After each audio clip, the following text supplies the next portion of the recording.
Welcome back, ladies and gentlemen, to the season finale, episode 16, spoiler review and breakdown of The Bad Batch. We've been here on the last really 15-week journey because the first episodes were released in the same week. So a 15-week journey of going spoiler reviews of every single episode of this series.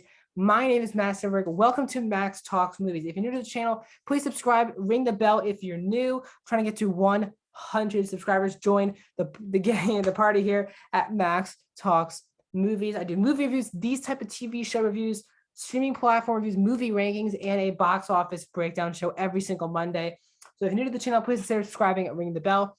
Also, please comment down below your thoughts on this episode. Tell me, was it disappointing? Was it better than you expected? Was it right where you thought it was going to be? And tell me, are you excited for season 2 of The Bad Batch? Also, please like the video, the thumbs up button down below. That is the best way to support this channel. Let's talk Bad Batch. This is finale part 2. Kamino Lost, something like that is the name of the episode. I can look it up really quick as I'm doing this. But yeah, Kamino Lost. I did get that right. So Kamino Lost is the episode.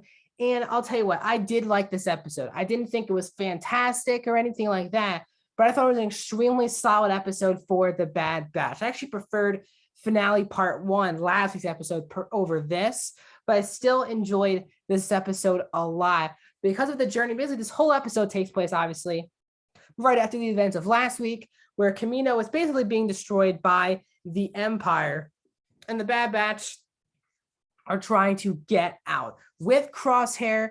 And the whole back and forth about the episode is Crosshair has made his decision already, and so has Hunter. While they might care for each other and be brothers all in all, Crosshair has his path that he believes he can go on.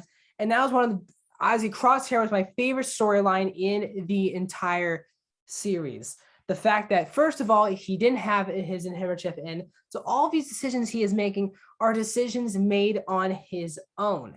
And the fact that Crosshair still must be the Empire, doesn't matter if he's just a number to the Empire, he is a soldier and good soldiers follow orders, is his continuing thing that he continues to say throughout the series. And that it continues with this. And he believes that Hunter was not ugly, but Hunter, on the other hand, is saying that as a leader, I need to care for my group. And that's what I've been doing. And the back and forth between Crosshair and Omega this episode was also really, really strong. When you have Omega saving Crosshair's life when the place was flooded. And then you also had Crosshair save Omega when Omega was basically drowning in that tube going after AC or the droid. I thought the back and forth between the two of them was the most compelling in this episode. I really did believe that and the fact that of Omega, they brought it up again this week. They had to explain it to Crosshair that Omega is older than the Bad Batch. She was there when the Bad Batch were created, and that maybe took aback Crosshair in any type of way. But I was shocked, and it means it's a pretty important fact that Omega is older than the Bad Batch. And they literally did the same scene, basically, except explaining it to Crosshair this week. And I thought that was an extremely interesting thing that they did bring up the same thing from last week, that Omega is older than the rest of them and saw the creation happen. But Hunter and Crosshair basically bicker back and forth throughout the entire episode. Both make valid points, but both have their own agendas. And Hunter's is the rest of the Bad Batch protecting them, and Crosshair has his own journey with the Empire, which is going to be extremely interesting what happens with him in season 2, because clearly the person who's like the head commander or something on Kamino, he was clearly cool killing off Crosshair on Kamino. But now what's he going to learn? What's he going to do when he finds out that Crosshair is alive with the rest of the Bad Batch? I wonder how Crosshair, does he expose the Bad Batch on where they're going or something like that?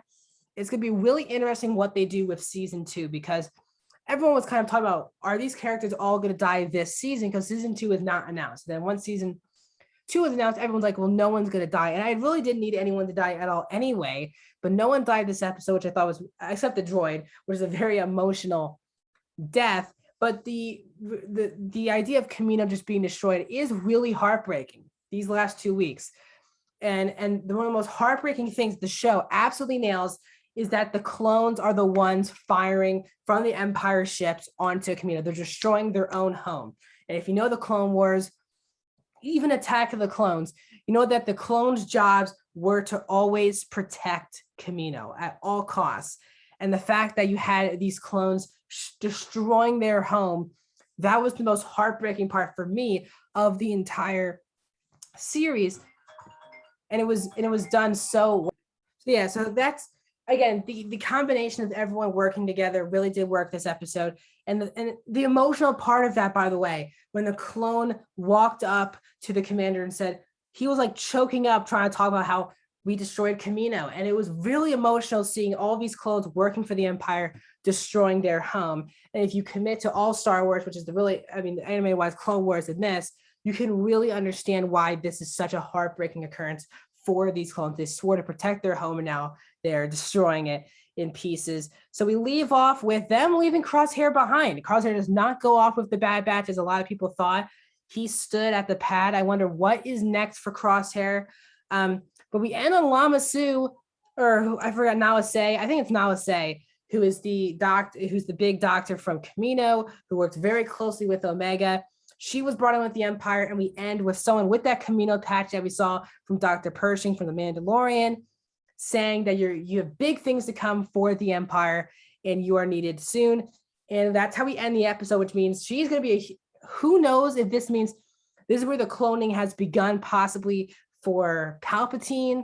I don't know if this means cloning, trying to build these, really tie into The Mandalorian. It could tie into both The Mandalorian and The Rise of Skywalker, what Nala Se does. And I believe that is a key storyline. They're trying to tie everything in, which I think Dave Filoni, because he has such an overarching head of all Star Wars, one of the creators of The Mandalorian, he runs all basically of Star Wars animation. And the fact that this is his show, it's going to tie into something really important. And it seems like Fennec has already been in this show this season. So again, season 2 does come out next season. I am going to watch all those episodes next season. My main issue with the season is that for me, it was a little too many episodes. I know it's very similar to Clone Wars, but there's 16 to 22 episodes. But for me, watching this episode weekly, it is tough to watch this type of show weekly because there's so many filler episodes that, at least for this season, to me, don't feel necessary to the actual story. Filoni is very prominent about saying that every episode is somewhat important. So maybe it ties into something in season 2. I'll see, but as of now, just looking at season 1 as a whole, I really did enjoy the season. It's a really solid Star Wars show. It's not better than Clone Wars or Rebels, but for me, I still had a lot of fun with this show. It's a really cool, different Star Wars product that we've ever seen before. Clones as the main characters. It's not like Clone Wars or Rebels where Jedi are at the forefront and there's clones happen to be in there.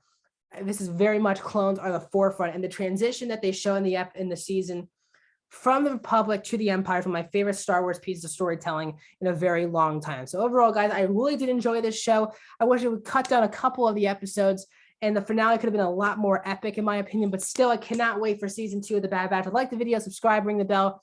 More videos, guys. My reviews of Free Guy, Beckett, and my box office breakdown show are the next couple of videos coming out on the channel. So please subscribe, ring the bell, and I'll see you guys.